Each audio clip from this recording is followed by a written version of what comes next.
Billionaire saw her sitting alone at the wedding. Then he whispered, "Be mine for just one night. Before we begin, drop a comment telling us which city you're watching from, and once the story ends, don't forget to rate it from 0 to 10. Oh, and make sure to follow our channel for more stories like this." Now, sit back and enjoy every detail. She shouldn't have come alone, but here she was, watching other people's happiness from the shadows. The wedding reception at the Highlands Inn in Carmel by the Sea sparkled like a jewelry store window, all surface gleam and calculated perfection. Crystal chandeliers cast dancing lights across marble floors where couples moved and choreographed bliss, their laughter echoing off walls that probably cost more than most people's homes. Livia Moore adjusted the silk fabric of her wine-colored dress and took another sip of champagne that tasted expensive but felt empty. She'd driven 2 hours from San Francisco for this, her best friend's wedding, only to realize she knew absolutely no one here except the bride, who was currently spinning in her new husband's arms like she'd found the answer to every question she'd ever asked. Good for her, Livia thought, and meant it. Someone deserved that kind of certainty. The evening breeze from Monterey Bay carried the scent of jasmine through the open terrace doors, mixing with the low hum of conversations about stock portfolios, vacation homes in Napa, and children attending private schools with names that sounded like law firms. These people spoke in a language Livia knew well, the language of success, of things acquired and positions held. But tonight it felt like listening to strangers through soundproof glass. She found herself gravitating toward the edge of the reception, where floor-to-ceiling windows offered a view of the moonlit coastline. Better to watch the waves than pretend to care about someone's new Tesla or their thoughts on the latest merger in tech. Not enjoying the celebration, the voice came from directly behind her, low, measured with the kind of confidence that suggested its owner was used to being heard the first time he spoke. Livia turned, expecting another networking attempt from someone's husband, who'd spotted her standing alone. Instead, she found herself looking up into the darkest eyes she'd ever seen. The man was tall, probably 6'3",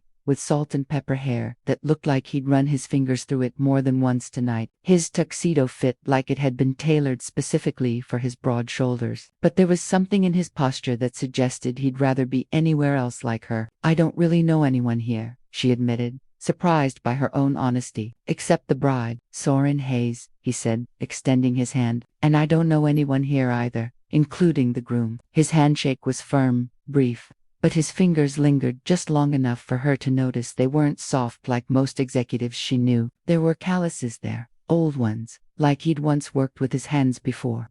Whatever had made him rich enough to belong at a place like this? Livia Moore, she studied his face, trying to place him. "Are you in business with them? Energy sector, renewable development?" His answer came with the practiced efficiency of someone who'd given it 1,000 times. "You, corporate law, contracts mostly." Something shifted in his expression. Interest maybe, or recognition of a kindred spirit, trapped in the same golden cage of professional obligations and social expectations. They stood in silence for a moment, watching through the windows as waves crashed against the rocks below. The music behind them swelled into something romantic and predictable, and Livia found herself thinking about her empty apartment in San Francisco, the stack of contracts waiting on her desk, the life that felt more like a job description than anything resembling happiness. "Would you like to get some air?" Soren asked quietly. Before she could second-guess herself, before she could remember all the reasons why talking to strange men at weddings was exactly the kind of thing that led to complications, she nodded. They stepped onto the terrace together,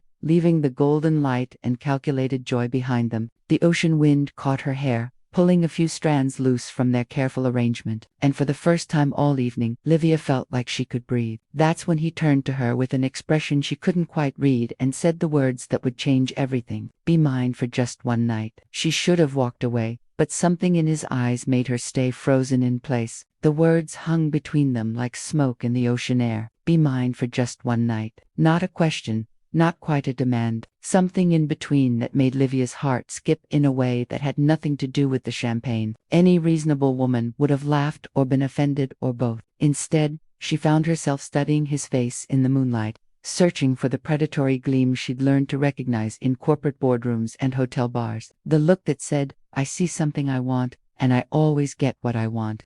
But Soren Hayes wasn't looking at her like she was a conquest. He was looking at her like he was drowning, and she might be the only other person who understood what it felt like to go under. That's quite an opening line, she said quietly, surprised by how steady her voice sounded. Do you use it often? Never. The admission came without hesitation. I don't usually. This isn't something I do. Below them, waves crashed against the rocky coastline with a rhythm that felt more honest than the carefully orchestrated music.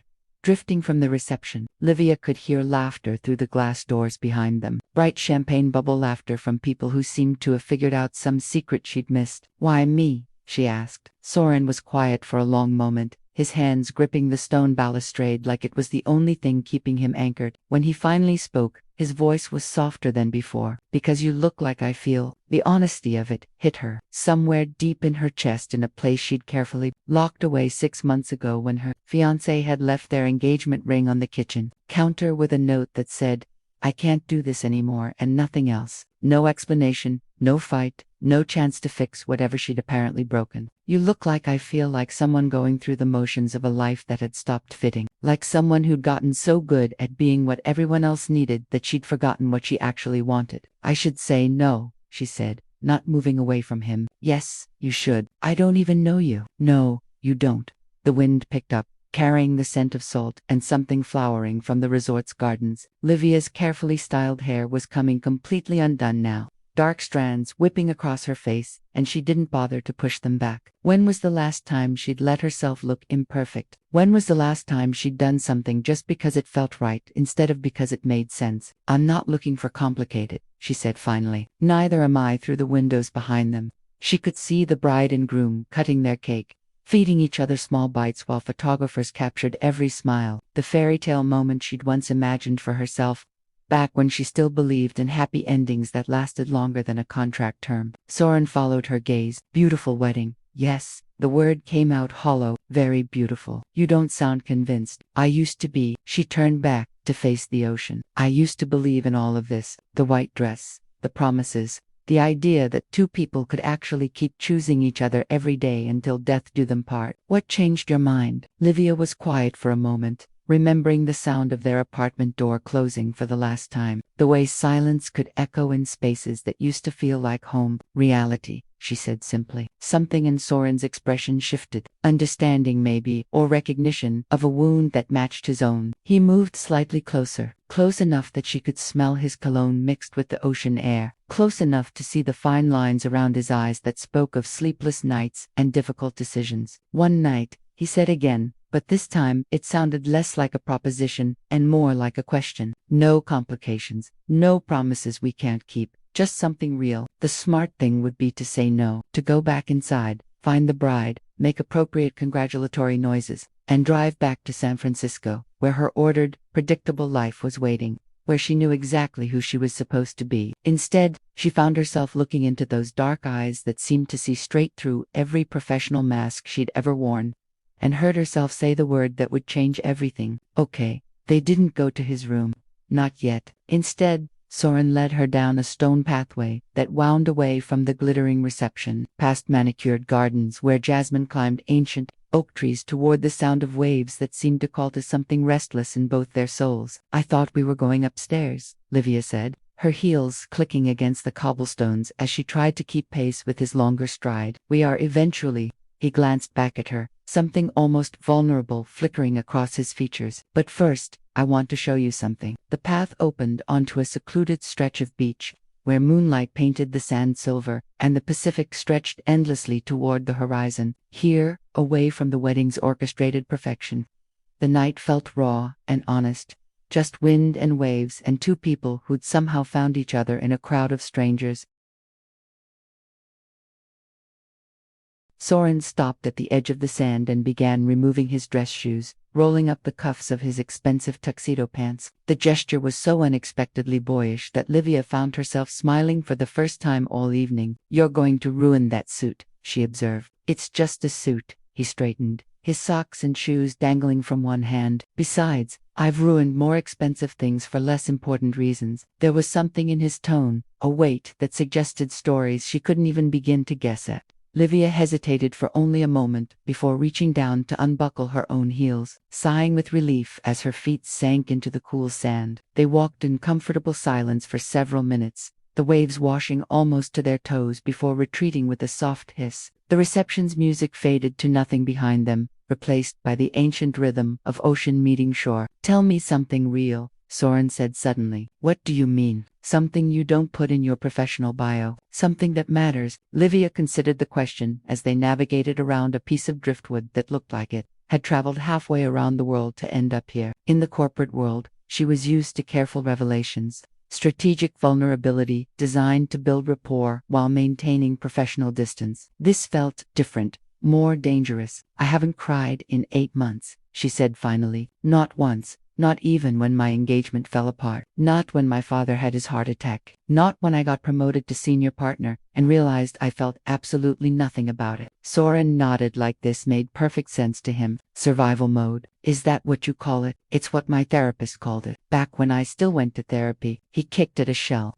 sending it skittering toward the waves, "before I decided that feeling nothing was easier than feeling everything wrong." They'd stopped walking without realizing it, standing at the water's edge where foam swirled around their ankles like liquid starlight. The vulnerability in his admission hung between them, more intimate than any physical touch could have been. "What happened?" Livia asked softly. "To put you in survival mode." For a moment, she thought he wouldn't answer. His jaw worked silently, and she could see him weighing how much truth was too much for a woman he'd known for less than an hour. "My daughter," he said finally. "Chloe. She's 7 now, and I haven't seen her in 2 years."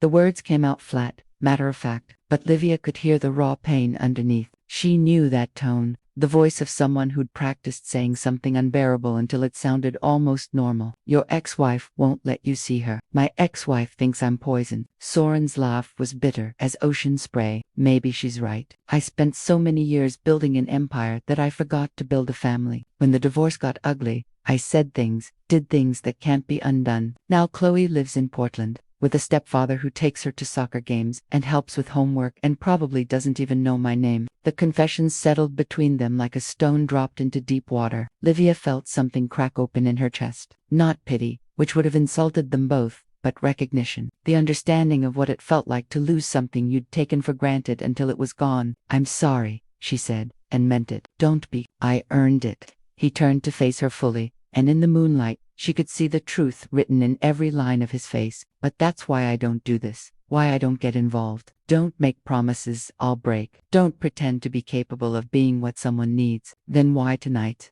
Why me?" Soren reached out slowly, giving her time to pull away, and touched one of the dark strands of hair that had escaped from her careful arrangement. His fingers barely grazed her cheek as he tucked it behind her ear. "Because you look like someone who understands that some things can't be fixed," he said quietly. "And maybe just for tonight, we don't have to try." The waves rushed up around their feet, colder now, pulling sand away from beneath them and making them sway slightly toward each other. Livia felt herself balanced on the edge of a decision that would either be the best or worst mistake of her life. "One night," she whispered, not sure if she was reminding him or herself. "One night," he agreed. But as they turned back toward the hotel, hands almost but not quite touching, both of them knew they were lying. The presidential suite felt too big for honesty. Soren closed the door behind them with a soft click that seemed to echo in the spacious room. Floor-to-ceiling windows revealed the moonlit coastline, stretching toward infinity, while inside, everything spoke of luxury designed to impress. Italian marble, handcrafted furniture,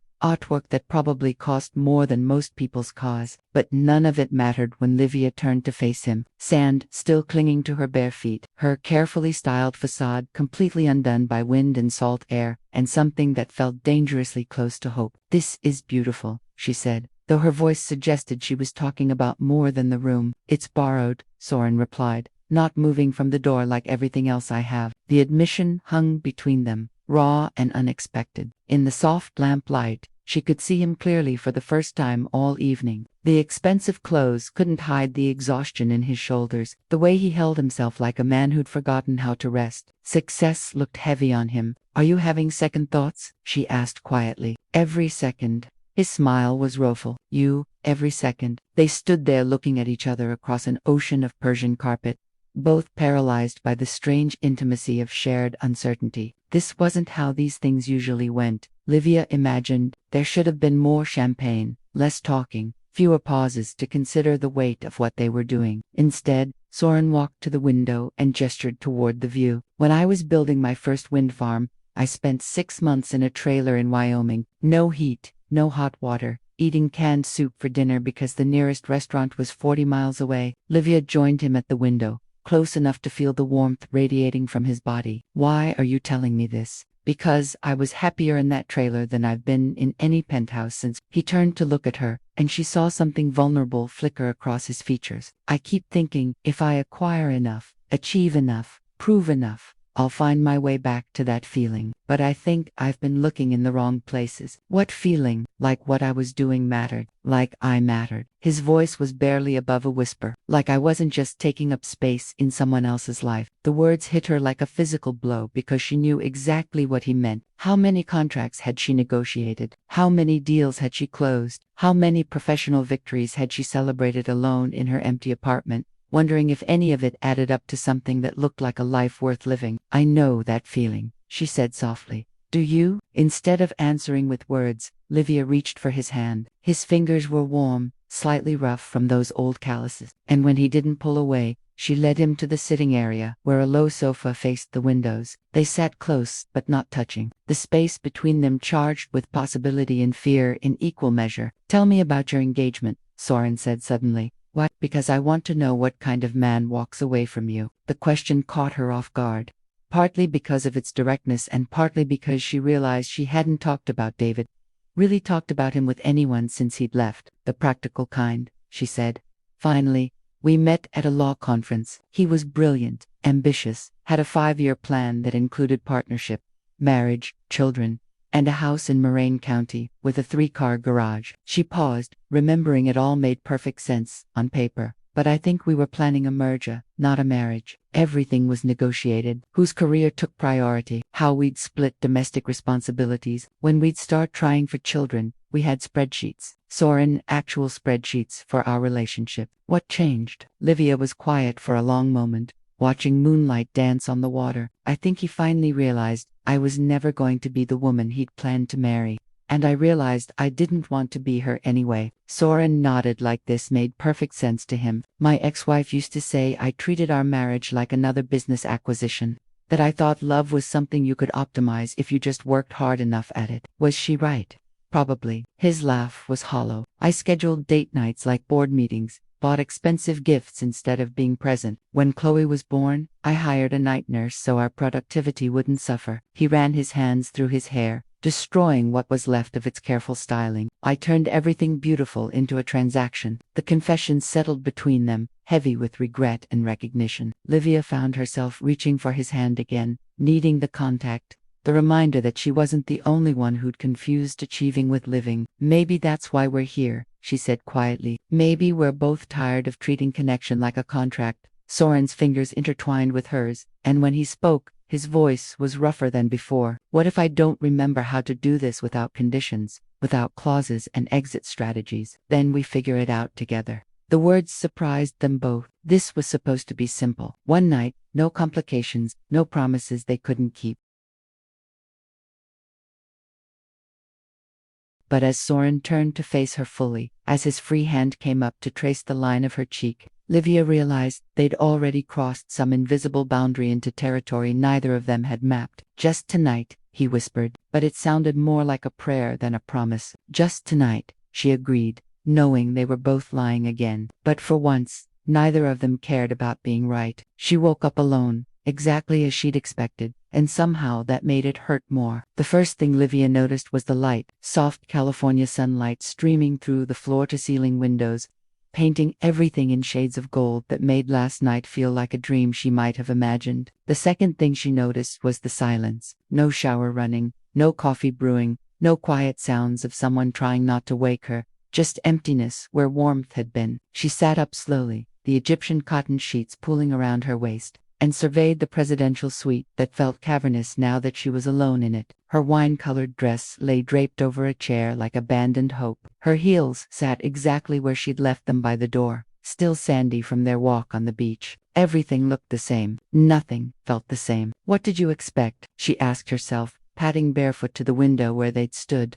talking about borrowed lives and broken dreams. He told you exactly what this was. One night, no complications, no promises. The rational part of her mind, the part that had spent years negotiating contracts and managing expectations, knew she had no right to feel disappointed. They'd both been clear about the terms. She'd gotten exactly what she'd agreed to. So why did her chest feel hollow, like something essential had been scooped out while she slept? Through the window, she could see the beach where they'd walked, where Soren had told her about his daughter with that careful, practiced emptiness that spoke of wounds that never quite healed, where he touched her face like she was something precious, instead of something temporary. A memory surfaced, his voice in the darkness, rough with something that might have been vulnerability. I haven't felt this clear-headed in years. The admission had come after when they were lying tangled together, her head on his chest, listening to his heartbeat slow to something approaching peace. Clear-headed about what she'd whispered about wanting to stay, but he hadn't stayed. Of course, he hadn't.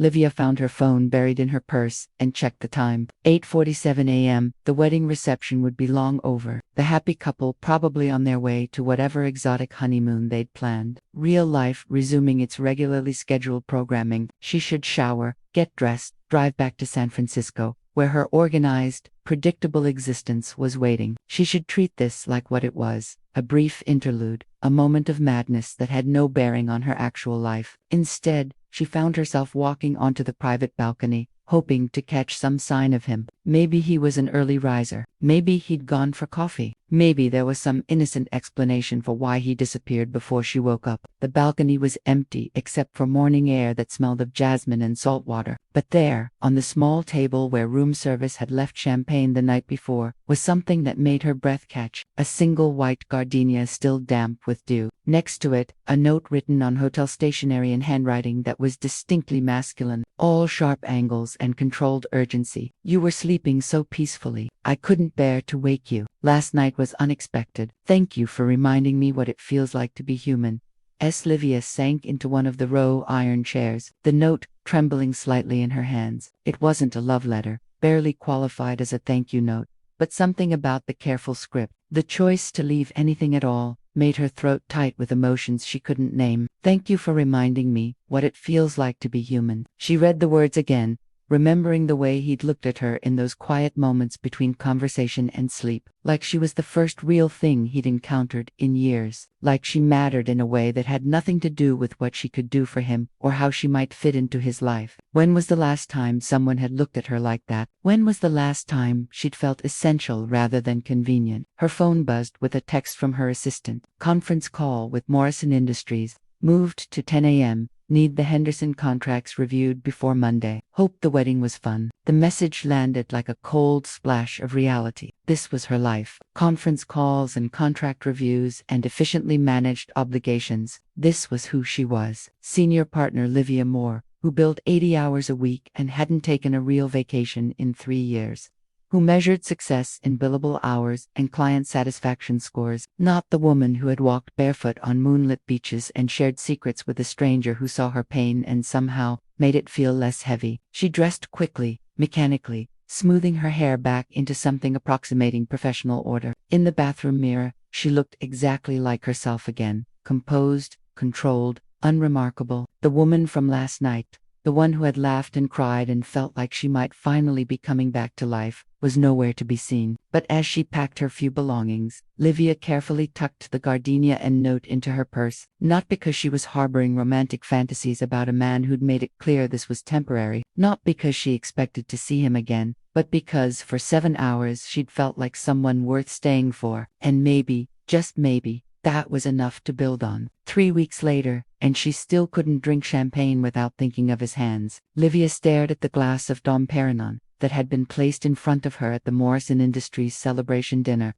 watching the bubbles rise in perfect, predictable patterns around her. San Francisco's legal elite celebrated another successful merger. Their conversations a familiar symphony of billable hours and market analysis. This was her world. These were her people. This should have felt like coming home. Instead, she felt like she was watching it all through soundproof glass. "You're distracted tonight," observed Nathaniel Blackstone, the senior partner sitting beside her. At 62, he was everything the legal profession valued. Sharp, ruthless, and completely immune to sentiment. "The Yamamoto contract review isn't sitting well with you."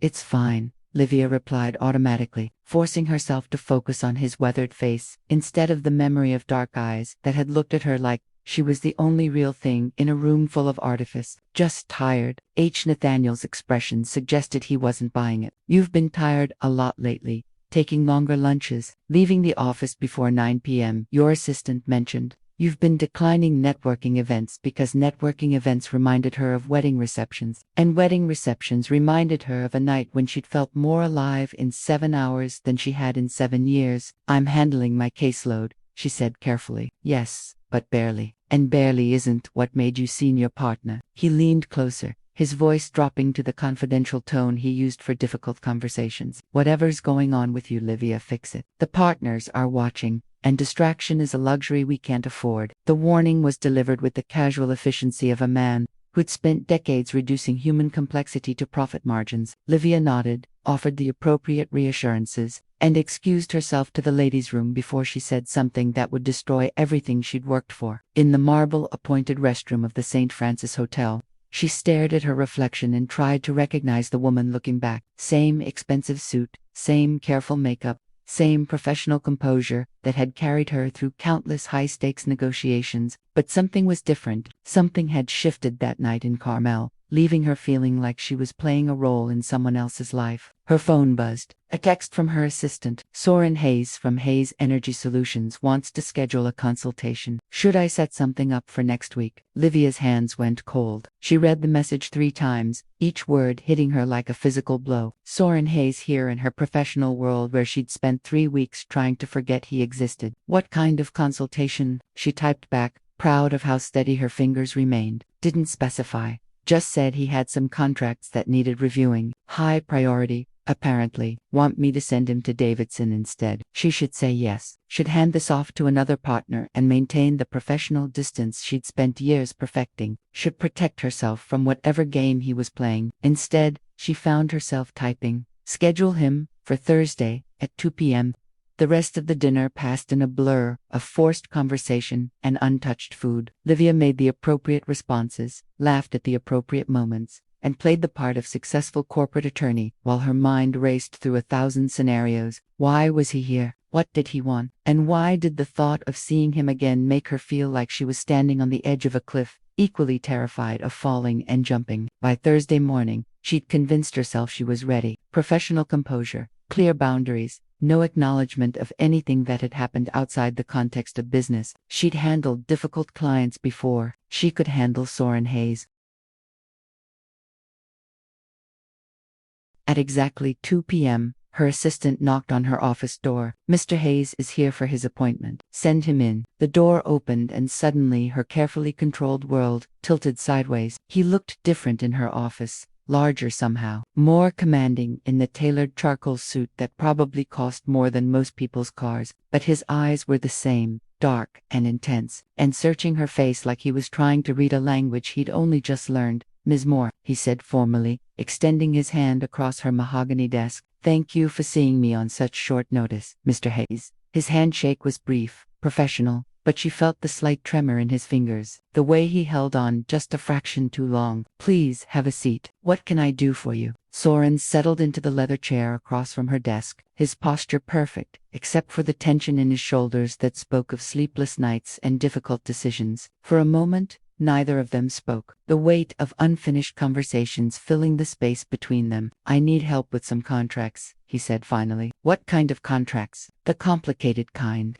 His smile was rueful, tinged with something that might have been regret.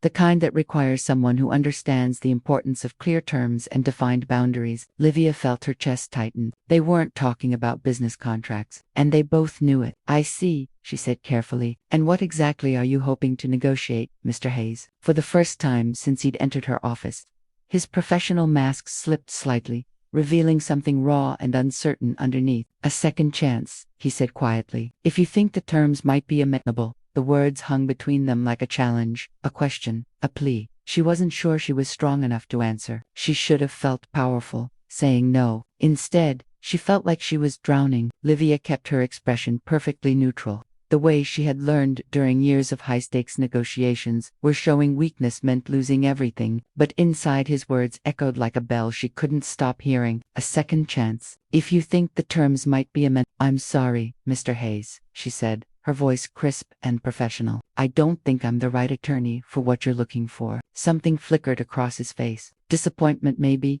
or the particular kind of pain that comes from hoping for something you know you don't deserve. But he recovered quickly, his own mask sliding back into place with practiced efficiency. I see. He straightened in his chair, every inch the successful businessman who'd heard no before and survived it. May I ask why? Because you left me sleeping alone in a bed that still smelled like you. Because you made me feel human again and then disappeared like it meant nothing. Because I can't look at you without remembering what it felt like to matter to someone. And I can't afford to want that again because I don't mix business with personal matters, she said instead. And what happened in Carmel was a lapse in judgment that I prefer not to repeat. The words landed like physical blows. She could see it in the way his jaw tightened, the way his hands went very still on the arms of his chair. For a moment, the polished veneer cracked, and she glimpsed the man who'd stood on a moonlit beach telling her about his daughter, about the loneliness that success couldn't cure. A lapse in judgment, he repeated slowly, tasting the phrase like it was bitter medicine. Is that what you call it? What would you call it? The question came out sharper than she'd intended, revealing the anger she'd been burying for 3 weeks. A beautiful connection, a meaningful encounter. You were gone before I woke up, Soren. You got exactly what you asked for. One night, no complications, no promises. So, please don't come into my office now, pretending it meant something more. The use of his first name was a mistake. Too intimate, too revealing. It cracked something open between them that should have stayed safely buried under professional courtesy. You're right, he said quietly. I was gone before you woke up, and I've regretted it every day since. Don't.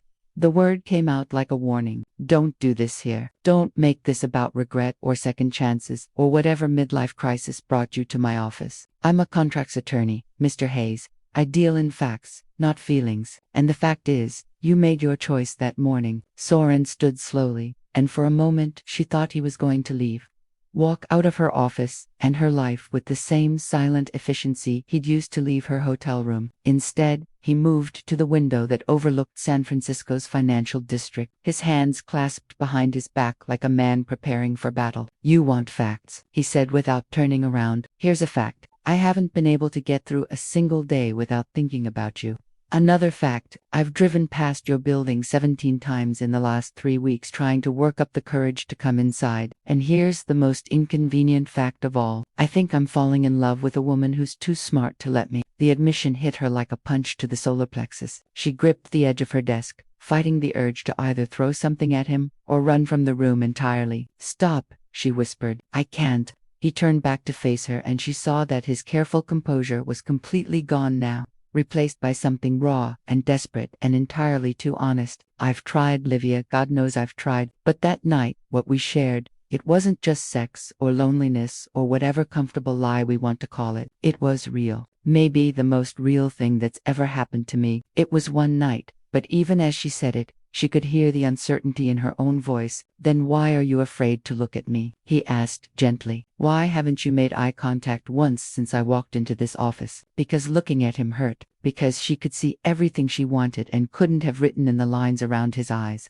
In the way he held himself like a man who'd learned not to expect mercy from the world. I honor contracts, she said finally, forcing herself to meet his gaze. You asked for one night and I gave it to you. That was the deal. Everything else is just wishful thinking. Then let me propose new terms. No, Livia, no. She stood up, needing the authority that came with height, with the imposing presence of her mahogany desk and law degrees and all the trappings of success she'd assembled like armor. I won't do this again. I won't be someone's experiment in feeling human. I won't be the woman you think about when your regular life gets too empty or too complicated. That's not what this is, isn't it? She moved around the desk, closing the distance between them until she could see the flexes of gold in his dark eyes. Until she was close enough to remember exactly what his hands felt like on her skin. You want to know what I think, Mr. Hayes? I think you're bored. I think your life feels meaningless, and you've decided that one night with a stranger made it better. So, obviously, The answer is more nights with the same stranger. But I'm not a prescription for your existential crisis. The words came out harsher than she'd intended, designed to hurt because hurting him felt like the only way to protect herself. And they worked. She could see it in the way he stepped back, in the careful way he rebuilt his walls right in front of her. "You're right," he said after a long moment. "I'm sorry. This was inappropriate. Thank you for your time, Ms. Moore." He moved toward the door with the same controlled precision he'd shown when he entered, but something about his retreat felt final in a way that made her chest tight with panic. Soren wait, but he was already gone, leaving nothing behind but the faint scent of his cologne and the echo of words she couldn't take back. Livia sank into her chair, staring at the door he'd closed so carefully behind him, and wondered why winning felt so much like losing everything that mattered. 2 weeks of perfect productivity, and she'd never felt more empty in her life. Livia stared at her computer screen where the Henderson merger documents glowed in neat, orderly paragraphs that made perfect sense and felt completely meaningless. Around her, the law firm hummed with its usual controlled chaos. Associates rushing between offices with armloads of files, partners barking orders into phones. The steady rhythm of success, measured in billable hours, and client satisfaction. She should have been proud. Her productivity was back to pre-Carl levels, maybe even higher. She'd closed 3 major deals in 10 days, earned praise from Nathaniel Blackstone, and received a bonus that would cover her mortgage for the next 6 months. Everything was exactly as it should be. So why did she feel like she was slowly suffocating? Ms. Moore, her assistant, Janet, appeared in the doorway holding a package. "This came for you, by special delivery." No return address, but it was marked personal and confidential. Livia accepted the package with the polite efficiency she'd perfected over years of professional interactions, but something about the weight of it, the careful way it had been wrapped, made her pulse quicken. The handwriting on the label was distinctly masculine, all sharp angles and controlled urgency that she recognized with a jolt of something that felt dangerously close to hope. "Thank you, Janet. Please hold my calls for the next hour." Alone in her office, Livia set the package on her desk and stared at it like it might explode. For 2 weeks, she'd convinced herself she'd done the right thing. Soren Hayes was a complication she couldn't afford, a risk that could derail everything she'd worked for. She was better off without him, but her hands trembled slightly as she unwrapped the package, revealing a small wooden box and an envelope sealed with old-fashioned wax. Inside the envelope, a single sheet of letterhead from Hayes Energy Solutions, but the content was entirely personal. "Ms. Moore, I know you said you honor contracts, so I'm submitting this proposal for your consideration. Please review the terms carefully." The Soren Hayes Amendment to Previous Agreements, Clause 1. "I want all your mornings, not just one night. I want to wake up next to you and watch you drink coffee while you read the news on your phone. I want to learn whether you're grumpy before caffeine and what you look like when you're not performing for the world." Clause 2. "I am willing to be broken if it means feeling again. You accused me of using you as a prescription for my existential crisis, and maybe you were right, but you're not medicine. Your transformation. You showed me what it feels like to be human instead of just successful." Clause 3. "You don't have to accept these terms, but if you do, I swear I will learn how to stay. I will learn how to be present instead of just present tense. I will learn the difference between acquiring someone and earning them." Clause 4. "I've already started. I called my ex-wife yesterday and asked if I could take Chloe to dinner next month. It's the first step toward becoming the father I should have been, the man I want to be when you look at me." Clause 5. "This isn't about filling emptiness. This is about discovering I'm not as empty as I thought. There's something in me worth saving, and somehow you found it in the dock. If you find these terms acceptable, I'll be waiting at Pier 39 on Saturday at 2 p.m. by the Sea Lions. If not, I understand. Some contracts can't be negotiated. Either way, thank you for showing me what it feels like to want something more than I want to protect myself. Yours, if you'll have me. S.H." Livia read the letter 3 times, each word hitting her like a small electric shock. This wasn't the polished businessman who'd sat in her office 2 weeks ago. This was the man from the moonlit beach, the one who told her about his daughter with devastating honesty, who'd made her feel like the most important person in a room full of strangers. With shaking hands, she opened the wooden box. Inside, nestled in black velvet, was a first edition copy of To Kill a Mockingbird, the book she'd mentioned loving during their long conversation that night when they'd talked about justice and moral courage, and the difference between law and justice. A small card was tucked inside the front cover. For someone who understands that the best contracts are written in hope, not fear. As Livia sank into her chair, the book cradled in her hands like something precious and fragile. He'd listened, really listened, not just to her words, but to the dreams underneath them, the idealism she'd buried under years of corporate pragmatism. Her phone buzzed, a text from Janet.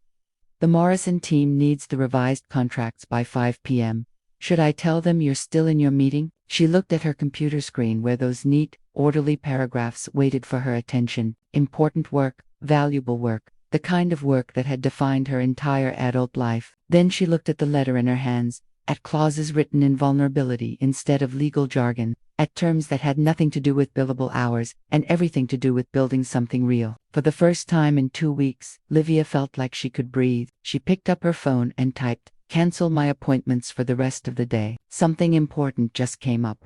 Then she read the letter one more time, paying special attention to clause 4. To the part about him calling his ex, about taking steps to become the father his daughter deserved. This wasn't about her being his salvation. This was about two broken people choosing to be brave enough to heal together. Saturday was 3 days away. 3 days to decide whether she was willing to risk everything she'd built for the chance at something she'd never imagined possible. 3 days to decide whether she was brave enough to sign the most important contract of her life. She changed her mind 14 times on the drive to Pier 39 and kept driving anyway. Saturday afternoon, traffic crawled through San Francisco like molasses, giving Livia far too much time to second-guess every decision that had led her here. In the passenger seat, Soren's letter lay open to clause 3. "You don't have to accept these terms," the words blurring slightly as her hands trembled on the steering wheel. "What are you doing?" The rational part of her mind, the part that had guided every major decision of her adult life, was practically screaming. "You have a career, a reputation, a carefully constructed life that makes sense. You don't throw that away for a man you've known for one night." But there was another voice, quieter but more insistent, that had been growing stronger since she'd read his letter 3 days ago. The voice that remembered how it felt to matter to someone, to be seen as more than a collection of professional achievements and social expectations. The voice that whispered, "What if this is your only chance at something real?" She'd spent the last 3 days in a state of controlled chaos. Wednesday, she'd drafted her resignation letter, then deleted it. Thursday, she'd called in sick for the first time in 2 years, spent the day walking through Golden Gate Park, trying to think clearly. Friday, she'd worked until midnight, throwing herself into contracts and negotiations with desperate efficiency, as if billing enough hours could somehow solve the equation of her heart. None of it had worked. The letter remained on her nightstand, impossible to ignore, impossible to forget. Now, as she turned onto Jefferson Street and caught her first glimpse of the bay, Livia felt her pulse accelerate. The afternoon sun painted everything gold: the water, the distant hills, the tourist-crowded pier, where families fed sea lions and street performers entertained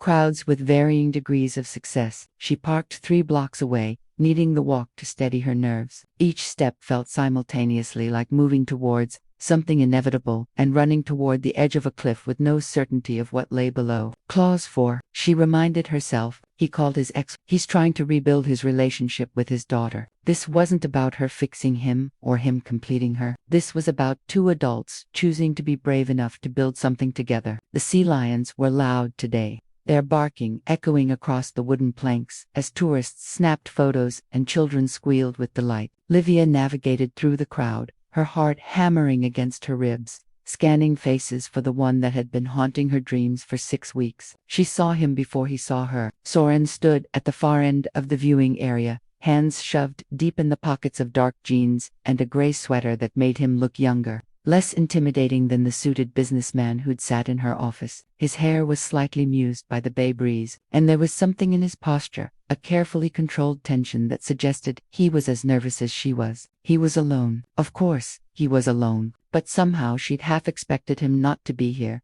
to have given up, to have decided that waiting for a woman who'd already rejected him once wasn't worth the risk. Instead, he was checking his watch with the careful precision of someone who understood that some moments couldn't be late for. Livia took a deep breath, tasting salt air and possibility, and walked toward him. He turned when she was still 10 feet away, as if some invisible thread connected them across the crowded pier. For a moment, Neither of them moved. They just stood there looking at each other, while families and couples and street performers swirled around them like water around stones. "You came," he said finally, and his voice carried a note of wonder that made her chest tight. "I almost didn't." The honesty surprised her, but everything about this felt too important for polite lies. "I changed my mind at least a dozen times on the way here, but you're here." "I'm here." She moved closer, close enough to see the exhaustion around his eyes, the way he held himself like a man who'd been holding his breath for days. "Your letter, the contract, too much, terrifying."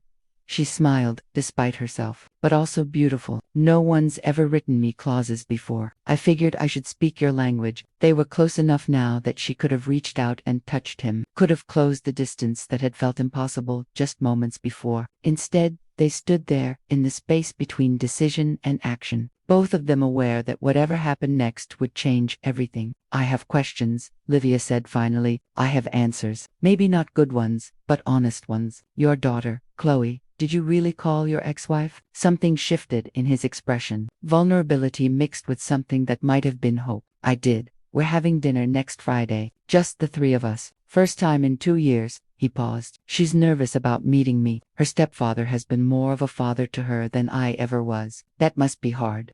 "It is, but it's also a beginning, a chance to earn something I thought I'd lost forever." He looked at her intently. "Kind of like this." Around them, the afternoon crowd continued their leisurely exploration of the pier, oblivious to the fact that two people were standing at the crossroads of their entire future. A street musician played guitar nearby, something soft and hopeful that seemed to underscore the moment. "I'm scared," Livia admitted. "So am I.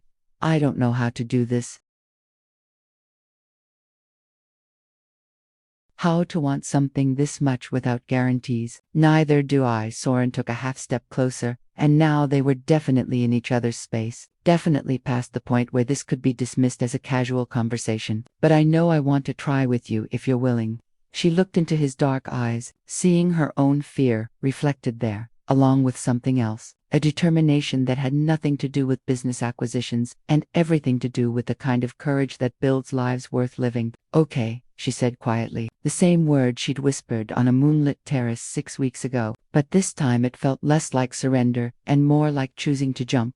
"Okay, okay." She reached for his hand, fingers intertwining with his like they'd been designed to fit together. "Let's negotiate some new terms." His smile was brilliant, transformative, the expression of a man who'd just been offered something he'd been afraid to hope for. "I was hoping you'd say that." They walked away from the crowds toward the hardest conversation of their lives. Hand in hand, they found a quiet bench overlooking the bay, where the Golden Gate Bridge stretched across the water like a promise written in steel and dreams. The tourist chaos of Pier 39 faded behind them, replaced by the gentler sounds of waves lapping against wooden pilings and seagulls calling to each other in the salt-tinged air. But neither of them was looking at the view. They were looking at each other with the careful intensity of people who understood that the next hour would determine whether they were building something beautiful or setting themselves up for the kind of heartbreak that leaves permanent scars. "Before we negotiate anything," Livia said, her fingers tightening around his, "I need you to know something. I'm terrified of becoming someone's project." Soren turned to face her fully, his expression serious. "What do you mean?" "My ex-fiancé David. He spent 3 years trying to optimize me, suggesting better clothes, more strategic career moves, ways I could be more useful to his ambitions." She paused, gathering courage for the harder admission. "And I let him. I thought if I could just become the right version of myself, he'd love me enough to stay. But he left anyway. And I realized I'd spent so much time becoming what he wanted that I'd forgotten who I actually was." She looked out at the water where a ferry was making its way toward Alcatraz. "I can't do that again, Soren. I can't be your redemption project. The woman who fixes your relationship with your daughter and teaches you how to feel human. That's not fair to either of us." The words hung between them, heavy with the weight of past wounds and future possibilities. For a moment, Soren was quiet, processing not just what she'd said, but what she was really asking him. "You're right," he said finally. "And I need you to know something too. I'm terrified of becoming someone's mistake." She looked at him sharply, surprised by the raw honesty in his voice. "My ex-wife used to say, I was like a beautiful house with no foundation, impressive from the outside, but not safe to live in." He ran his free hand through his hair, messing it further. "She was right. I built this empire, accumulated all these successes, but I never learned how to be present for the people who mattered. When our marriage fell apart, when I lost Chloe, I told myself it was because I was working too hard, traveling too much, but the truth is, I was a coward. Soren, no, let me finish. I was a coward who chose work over family because work was easier. Deals made sense. Contracts had clear terms. People were messy and complicated and required something I didn't know how to give. He turned to look at her, and she could see years of guilt and regret written in the lines around his eyes. I'm terrified that you're going to figure out that I'm still that person, that underneath all this talk about change and second chances, I'm still the man who ruins everything he touches. The confession settled between them like a stone dropped into deep water, sending ripples through everything they thought they knew about this moment. Livia felt something crack open in her chest, not the romantic flutter of new attraction, but something deeper and more dangerous. Understanding. So, we're both scared, she said quietly, terrified. Good, the word surprised them both. I think we should be scared. This matters too much not to be scary. Around them, the afternoon light was starting to change, taking on the golden quality that made San Francisco look like a city painted in honey and dreams. Families walked past pushing strollers. Couples held hands as they watched the sunset. Joggers pounded along the waterfront path, all of them living their own versions of complicated, imperfect, beautiful human lives. I have a confession, Livia said suddenly. Tell me. That night in Carmel, it wasn't just about being lonely or wanting to feel something again. You asked me to be yours for one night, and for the first time in years, someone was asking for me. Not the lawyer, not the high achiever, not the woman who had her life together, just me. Tears she'd been holding back for weeks finally spilled over. Do you know how long it's been since someone wanted just me? Soren's thumb brushed away the tears on her cheek with infinite gentleness. Do you know how long it's been since I wanted to be worthy of someone like you? Don't put me on a pedestal. I'm not some perfect woman who's going to save you from yourself. I don't want you to save me. His voice was rough with emotion. I want you to choose me every day. Even on the days when I'm difficult or distant or struggling to remember how to be the man I want to be for you. And I want you to choose me, even when I'm demanding or controlling, or so scared of being hurt that I push you away before you can leave first. They sat there looking at each other. Two broken people who'd somehow found each other in a world full of strangers, both of them understanding that love, real love, wasn't about finding someone perfect. It was about finding someone worth fighting for, worth growing with, worth becoming better alongside. So, what do we do now? Soren asked. We start small, Livia said, wiping her eyes with the back of her hand. We have dinner. We talk about things that don't matter and things that matter too much. We figure out if we can be friends before we try to be anything else. Friends who are wildly attracted to each other and have already seen each other naked, but still friends first. His laugh was surprised and genuine, the sound of a man who'd forgotten what it felt like to find joy in simple moments. I'd like that. I'd like to be your friend, Livia Moore.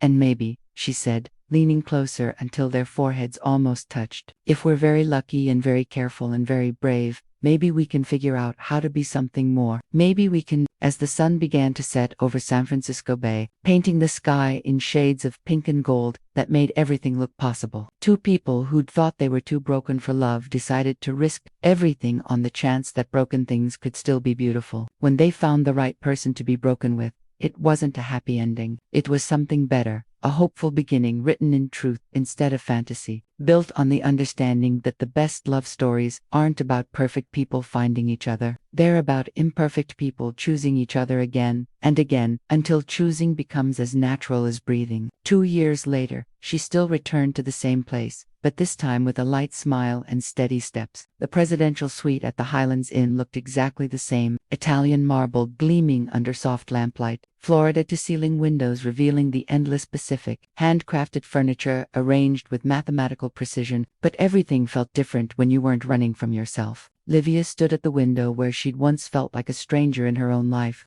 watching waves crash against the rocks below with their ancient comforting rhythm. Behind her, Soren emerged from the bathroom, his hair damp from the shower, wearing the kind of comfortable clothes that spoke of a man who'd learned the difference between looking successful and being content. She's nervous about tomorrow, he said, settling beside her and following her gaze to the moonlit coastline. Of course she is. 9-year-olds are supposed to be nervous about meeting their father's girlfriend for the first time. Livia leaned into his warmth, marveling at how natural the gesture had become. I'm nervous, too. Chloe's going to love you. What if she doesn't? What if she thinks I'm trying to replace her mother? What if— Hey, Soren turned her to face him, his hands gentle on her shoulders. Remember what we decided about borrowing trouble from tomorrow? Livia smiled despite her anxiety. It was something they'd learned in couples therapy. Dr. Martinez's patient voice, reminding them that most of their fears lived in imagined futures, not present realities. We deal with today's problems today, and today's only problem is whether we want room service or that little Italian place down the street for dinner. Italian place, definitely. She paused, studying his face in the lamplight. You're different when you talk about her now. About Chloe. Different how? Present, like you're talking about your daughter instead of your guilt. It had taken 18 months of careful rebuilding, of supervised visits that gradually became weekend trips, of a 9-year-old girl slowly learning to trust a father who'd finally learned how to stay. The process had been messy, imperfect, sometimes heartbreaking. Nothing like the neat redemption arc movies promised, but it had been real. She asked me last week if you were going to be her stepmom, Soren said quietly. Livia's breath caught. What did you tell her? I told her that you and I are still figuring out what we mean to each other, but that regardless of what happens between us, I hope you'll always be part of her life because you make her dad better, and she deserves the best version of me I can manage. The words settled between them, honest and unvarnished, and completely free of the desperate promises they'd both learned to distrust. This was what they'd built instead of fairy tale romance, something steadier, more valuable, a love that didn't require perfection, only presence. I have something for you, Livia said suddenly, moving to her purse on the nightstand. It's not my birthday. It's better than a birthday. She pulled out a folded document, official looking and sealed with the kind of precision that spoke of legal weight. I finally did it. I filed the paperwork yesterday. Soren took the document with careful hands, scanning the legal language with growing amazement. Livia, this is my resignation from Blackstone and Associates, effective in 6 weeks. She couldn't keep the excitement out of her voice. I'm starting my own practice. Family law, mostly Pruno work for people who can't afford representation in custody cases. This is huge. This is everything you've been talking about for months. Scared, terrified, but the good kind of terrified. She moved back to the window, looking out at the endless Pacific that had witnessed so many of their important conversations. Remember what you said that first night about feeling clear-headed? I remember. I finally understand what you meant. For the first time in my adult life, I know who I am when I'm not performing for anyone else. She turned back to him, and in the soft light, she looked like the woman he'd fallen in love with, not despite her imperfections, but because of her courage to be imperfect out loud. I'm someone who believes justice shouldn't depend on your bank account. Someone who thinks love is worth the risk, even when it's complicated. Someone who wants to build something meaningful instead of just something impressive. Soren crossed the room in 3 strides, pulling her into his arms with the desperate tenderness of a man who'd learned not to take beautiful moments for granted. I love you, he said against her hair. Not the lawyer, not the achievement, not the woman who has everything figured out, just you. Especially you. Even when I'm demanding and controlling and so scared of losing this that I sometimes push you away, especially then, because that's when you need me most. They held each other in the golden lamplight, 2 people who'd learned that love wasn't about finding someone to complete you. It was about finding someone brave enough to be incomplete with you, someone willing to keep choosing growth over comfort, truth over convenience. Outside waves continued their eternal conversation with the shore, indifferent to human struggles and triumphs. But inside the presidential suite, where it all began, 2 hearts that had almost given up on love were quietly writing the kind of ending that mattered. Not because it was perfect, but because it was real. Later, much later, as they lay tangled together in Egyptian cotton sheets, Livia traced lazy patterns on Soren's chest and asked the question that had been haunting her for weeks. Do you think we would have found each other if we hadn't been broken first? He was quiet for so long, she thought he'd fallen asleep. When he finally spoke, his voice was thoughtful, wondering, I think maybe we had to break before we could learn how to bend. Maybe that's what real love is. Not finding someone who doesn't have any pieces missing, but finding someone whose broken places fit with yours, like a puzzle, like a home. In the morning, they would drive to Portland to pick up a 9-year-old girl who was nervous about meeting her father's girlfriend. There would be awkward conversations and careful negotiations and the messy, beautiful work of blending lives that had existed separately for too long. But tonight, in a room that had once witnessed the end of their old lives, they simply held each other and marveled at the fact that sometimes, if you're very lucky and very brave, endings can become beginnings, and sometimes the best contracts are the ones written in whispered promises, in the dark, sealed not with signatures, but with the simple, revolutionary act of choosing to stay. Have you ever been brave enough to love someone not despite their broken pieces but because of their courage to be imperfect out loud? Your participation in our channel is very important. Please leave your thoughts in the comments below. Thank you for watching. If you enjoyed the story, please subscribe to our channel and leave a comment below letting us know what you thought. Your feedback and support mean a lot to us. Stay tuned for more exciting stories.